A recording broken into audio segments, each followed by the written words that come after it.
नमस्कार दोस्तों, मेरा नाम है बलराम मिश्रा। मैं आपको स्वागत करता हूं मेरा चैनल पर्पज ऑफ एवरीथिंग पर। तो कल मैं आपके साथ जेनोगा रीड किया था। जेनोगा के मैं आपको बताया था कि 4 सेक्शंस होता है। Section 1, section 2, section 3 and section 4। ये इवोल्यूशन का 4 स्टेज होता है। जो भी इंसान जब इवॉल्व करता है तो ये चारों स्टेज से गुजरता है, तभी जा कर के वो लास्ट स्टेज पर पहुंचता है। तो आज हम आगे पढ़ेंगे। तो मैं कल बोला था कि ज़्यादातर लोग यानी 99% इंसान कहाँ पर है? सेक्शन 1 पर है। और सेक्शन 2 का बस एक पार्ट, सेक्शन 2A उनका खुला है और सेक्शन 2 भी नहीं खुला है। ये मैं कल आपके साथ बात किया था। तो आज मैं आगे बात कर रहा हूँ, बस सुनिए आप। सेक्शन 2 भी मन का वो भाग है जो एकाग्र करने, ध्यान करने तथा उच्च मन के भाग 3 और 4 से सहज ज्ञान प्राप्त करता है। तो जो सेक्शन 3 एंड सेक्शन 4 होता है उसको हम हायर सेक्शन बोलते हैं, जहाँ से एक्चुअली रियलिटी नॉलेज आता है। सेक्शन 1 में जो है वो ऐसे मान लो कि ये फिजिकल वर्ल्ड से वो फंस के रहा, एकदम फंसा हुआ है। जब वो सेक्शन 2B उसका खुलता है तब उसको नॉलेज मिलना शुरू हो जाता है सेक्शन 3 एंड सेक्शन 4 से। जब तक हम सेक्शन 1 पर हैं तब तक हमको बस ये फिजिकल वर्ल्ड की सारे इम्पल्स हम क्या कर सकते हैं, रिसीव कर सकते हैं। लेकिन जब हम सेक्शन 2B पर पहुंचेंगे तब हम कहाँ से इम्पल्स रिसीव कर पाएंगे? हायर सेक्शन से भी रिसीव कर पाएंगे। सेक्शन 1 प्लस सेक्शन 2A जिसमें हम सब है के बीच बहुत बड़ा फासला है। जेनोगा में ये फासला को नो मैंस लैंड कहते हैं। जिसे नदी के दो किनारों के बीच फासला होता है। फासला मतलब एक गैप, जैसे दो नदी के किनारे गैप होता है ना, ठीक है। ऐसे ही सेक्शन 1 एंड सेक्शन 2A एक किनारे पर और दूसरी किनारे पर section 3, section 4 higher section and section 2B। तो ये जो गैप है ये एक बहुत बड़ा गैप है। इसको जैन योगा में नो मैंस लैंड कहते हैं।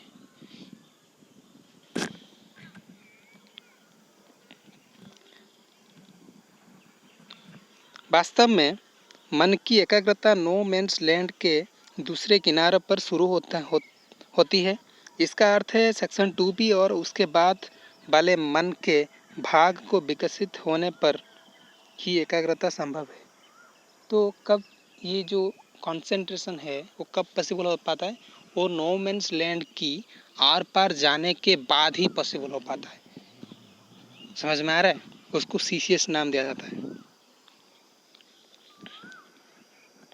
जेनोगा के अनुसार आध्यात्मिक अनुशासन का मतलब है अपनी इच्छा से सेक्शन 1 का उद्देश्यपूर्ण विकसित कर उस अवस्था में पहुंचना ताकि हम लोग नो मैंस लैंड को पार कर सेक्शन 2B और सेक्शन 3-4 को विकसित कर पाएं। इस अवस्था को जैन योगा में CCS कहते हैं। CCS का फुल फॉर्म है क्रिटिकल सर्टेन स्टेज, जो कि जब हम नो मैंस लैंड को पार करेंगे तभी हम CCS में पहुंच पाएंगे। तो ये कैसे हो पाएगा? जब सेक्शन 1 को हम क्या करेंगे, सेक्शन 1 भी हमारा मतलब फुली डेवलप नहीं है। सेक्शन 1 में जो कुछ भी हो रहा है उसको जब तक वो बैलेंस नहीं होगा तब तक हम अगली सेक्शन पर नहीं पहुंच पाएंगे। तो ये कॉन्शियसली होना चाहिए, हमारा खुद का इच्छा होना चाहिए, तब जाकर हम पहुंच पाएंगे। तो जेनोगा में हमारा काम क्या है? हमारा काम है CCS तक पहुंचना है। वहां से आध्यात्मिक प्रगति स्वचालित, सरल तथा बिल्कुल स्वतंत्र रूप से होता है। मतलब सब कुछ ऑटोमेटिक होना शुरू हो जाता है, बिल्कुल स्वतंत्र रूप से होती है। इसी तरह हम लोग उच्च यानी हायर सेक्शन 3-4 को एक समय के लिए अलग रखते और निचले सेक्शन के बारे में समझते हैं।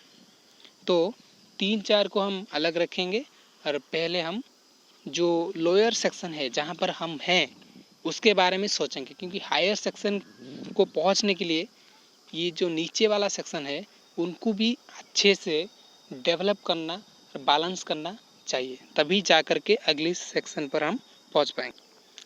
एक खास अवस्था में मास्टर की मदद से मन के सभी चारों भाग संतुलित होकर पूर्ण रूप से काम करते हैं। मन के 4 भाग को 7 केंद्र के रूप में बांटा गया है। प्रथम 4 केंद्र मन के सेक्शन 1 में, 5वां मन के सेक्शन 2 में, 6ठा सेक्शन 3 में और 7वां केंद्र सेक्शन 4 में रखा गया है। तो 4 सेंटर कहाँ पर है? सेक्शन 1 के अंदर 4 सेक्शन है और सेक्शन 2 के अंदर एक सेंटर है, सेक्शन 3 में एक सेंटर है और सेक्शन 4 में और एक सेंटर है। टोटल 7 सेंटर होता है। और सेक्शन कितने होते हैं? 4 सेक्शन होते हैं। ये 4 सेक्शन के अंदर ये 7 छोटे छोटे डिपार्टमेंट की तरह होता है। जैसे मान लो 5 लोगों को मिला करके एक परिवार हम बोलते हैं, फैमिली बोलते हैं। तो वो फैमिली कब शांति में रहेगा? जब ये 5 मेंबर के अंदर जब बैलेंस मेंटेन होगा, तभी ये फैमिली पूरा क्या होगा? शांति में रहेगा। इस तरह एक सेक्शन के अंदर जो 4 सेंटर्स है, एक सेक्शन को बैलेंस करने के लिए उसका 4 सेंटर को बैलेंस होना पड़ेगा। तो